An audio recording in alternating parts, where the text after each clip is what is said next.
Hello বন্ধুরা, আসসালামু আলাইকুম। আশা করি সবাই ভালো আছেন। আজকে আমি একটা গোলাপ ফুলের ভিডিও নিয়ে এসেছি। আর এই ভিডিওতে আমি ড্রয়িং সহ পেইন্টিং করে দেখাবো। আশা করি ভিডিওটি আপনাদের একটু হলেও উপকারে আসবে। খুব বেশি প্যাঁচানো গোলাপের ভিডিও আমি এখানে দেখাইনি। একদম ইজি স্টেপ বাই স্টেপ আমি এটা ড্রয়িং সহ করে দেখিয়েছি। ভিডিওটা দেখলে একটু হলেও আপনারা উপকৃত হবেন। আর একটা কথা, যারা আমার ভিডিও দেখেন কিন্তু আমার চ্যানেলটি সাবস্ক্রাইব করেনি, প্লিজ আমার চ্যানেলটি সাবস্ক্রাইব করে আমাকে উৎসাহ দিবেন। তাহলে আমি নিত্য নতুন ভিডিও আপনাদের সাথে আপলোড করতে পারবো। আপনাদের সাপোর্ট ছাড়া আমার পক্ষে এগিয়ে যাওয়া সম্ভব হবে না। তো একটু হলেও আমাকে সাপোর্ট করবেন যেন আমি আপনাদের সামনে নতুন নতুন ফুল নিয়ে ভিডিও আপলোড করতে পারি। আমি এই ড্রয়িংয়ে প্রত্যেকটা পাপড়ি স্টেপ বাই স্টেপ দেখিয়েছি। একদমই ইজি, খুব সহজে একবারে আপনারা করে নিতে পারবেন। এভাবে কিন্তু শাড়িতে, বেডশিটে বা থ্রি পিসে, যেটাতে আপনার পছন্দ, এভাবে কিন্তু করে নিতে পারবেন। চাইলে কুশন কভারেও করে নিতে পারবেন। তো কোথাও একটু কম বেশি হলে আমি একটু রাবার দিয়ে মুছে এটাকে ঠিক করে নিচ্ছি। এখন কিন্তু যে কোনো জিনিসই হাতের নাগালেই পাওয়া যায় অনলাইনের যুগে। রং, কেমিক্যাল থেকে শুরু করে ইভেন গজ কাপড়ও কিন্তু আপনারা চাইলে অনলাইন থেকে নিতে পারেন।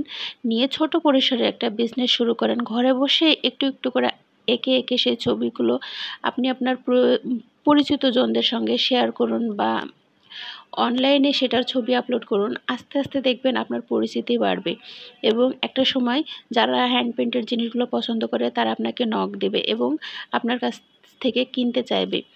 যদি নাও বিজনেস করতে চান, নিজের ঘরটাকে সাজান, নিজে একটু হ্যান্ড পেইন্টের জিনিস পরুন, দেখবেন অন্যরকম একটা ভালো লাগা কাজ করবে। তাই খুব একদমই কঠিন কাজ না, খুব সহজে কিন্তু এই জিনিসগুলো আপনি আয়ত্ত করতে পারবেন। একটু অন্যরকমভাবে নিজেকে সাজিয়ে নিতে পারবেন।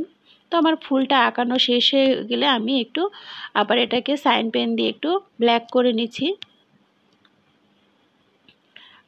আমার পুরো গোলাপটা আঁকানো হয়ে গেলে এটার একটা স্ক্রিনশট রেখে দিতে পারেন। সেই স্ক্রিনশট দেখে দেখে আপনি কিন্তু এটা 2-3 বার প্র্যাকটিস করলে এটা ইজিলিভাবে আপনি করে নিতে পারবেন। এজন্য আমি এটাকে আবারও সাইন পেন দিয়ে আঁকতেছি যেন আপনাদের বোঝার সুবিধা হয়।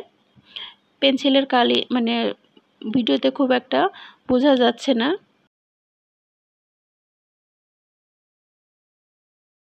তো আমার ফুল আঁকা শেষ, পাতাগুলো একইভাবে আমি এঁকে নিচ্ছি। তো পাতা আঁকার সময় ওই জায়গায় দেখুন একটু আমি খালি রাখলাম এবং ওখানে আমি আরও একটু এঁকে দিলাম যেন একটু বাঁকা শেপ। অনেক সময় পাতা কিছুটা অ্যাঙ্গেলে থাকে, বাঁকা হয়ে থাকে, তো সেই জন্য ওইটুকু দাগ দেয়া। এভাবে আমি সবগুলো পাতা এঁকে নিচ্ছি। তো এখানে ড্রয়িং ভিডিওতে আমি এই 4টা পাতাই দেখিয়েছি। আমি যখন কাপড়ে করেছি আমি আরও 3টা পাতা সাইড দিয়ে অ্যাড করে দিয়েছি।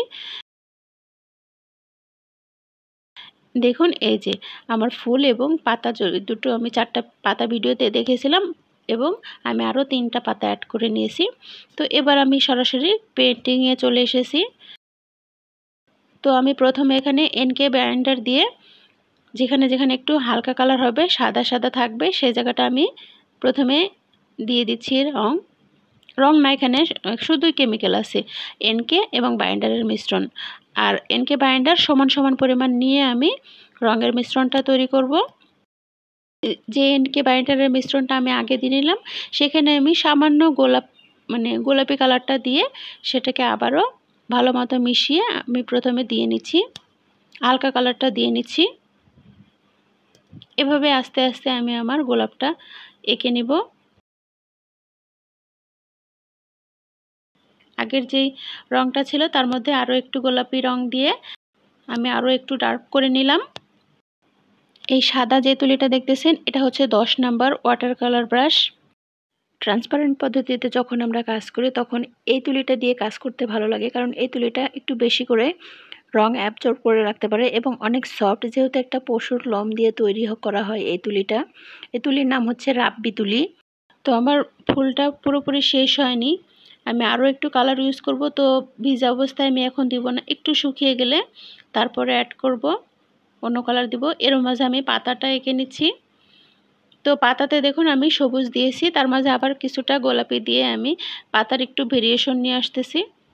তো পাতা আঁকানো হয়ে গেলে আমি আবারও ফুলে চলে এসেছি। ফুলের যেখানে যেখানে একটু ডার্ক করব সেখানে আমি আবারও করে নিচ্ছি। তো এই ডার্ক কালারটা এখানে কিন্তু পিঙ্ক, ম্যাজেন্টা পিঙ্ক যেই কালারটা সেটা দিয়ে দিচ্ছি। এবার আমি চিকন 6 নাম্বার সিনথেটিক ব্রাশ দিয়ে কাজ করতেছি। আর আগের যে ওয়াটার কালার ব্রাশটা ছিল সেটা আমার 10 নাম্বার ব্রাশ ছিল। ওয়াটার কালার ব্রাশে রং একটু বেশি অ্যাবজর্ব করে রাখতে পারে, বড় পাপড়িগুলোর ক্ষেত্রে সেটা দিয়ে আঁকতে সুবিধা হয়। এবার ফুলের যেখানে যেখানে ডার্ক করা দরকার আমি সেখানে সেখানে ডার্ক করে নিচ্ছি। তুলির মাথায় খুব অল্প করে রং নিয়ে এই পর্যায়ে আমি রংটাকে লাগিয়ে নিচ্ছি।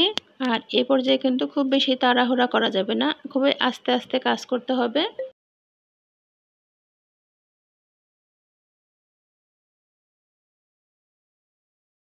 একটা ফুলের আলো ছায়ার বিষয়টা খেয়াল রেখে যেখানে যেখানে ডার্ক করা দরকার আমি সেই জায়গাগুলোতে তুলির সাহায্যে রং নিয়ে রংটাকে লাগিয়ে দিচ্ছি।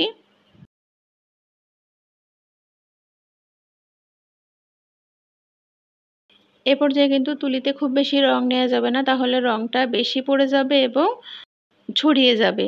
সেজন্য খুবই সাবধানে অল্প অল্প রং নিয়ে কাজ করতে হবে।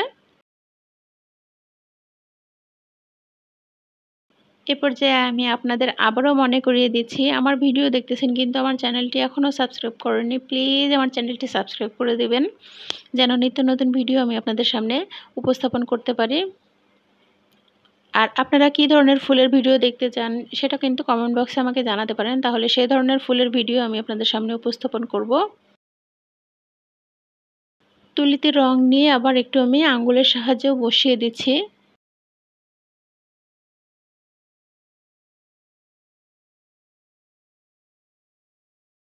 যেহেতু রং আগের রংটা একটু শুকিয়ে গেছে, একটু ভিজা ভিজা ভাব আছে, বাট একদম পানি পানি হয়ে নেই, সেজন্য আমি আঙ্গুলের সাহায্যে চাপ দিয়ে উপর দিকে আবারও বসিয়ে দিচ্ছি। তো ফুলের আঁকা শেষে আমি এবার পাতাতে কিছুটা শিরা উপশিরা দিয়ে দিচ্ছি। আর শিরা উপশিরা দেওয়ার জন্য এখানে আমি ব্ল্যাক কালার ইউজ করেছি। তো দেখুন কত সহজেই কিন্তু হয়ে গেল। আশা করি এই ভিডিওটি আপনাদের কাছে একটু হলেও উপকারে আসবে। এতক্ষণ কষ্ট করে ভিডিওটি দেখার জন্য সবাইকে অসংখ্য ধন্যবাদ। সবাই ভালো থাকুন।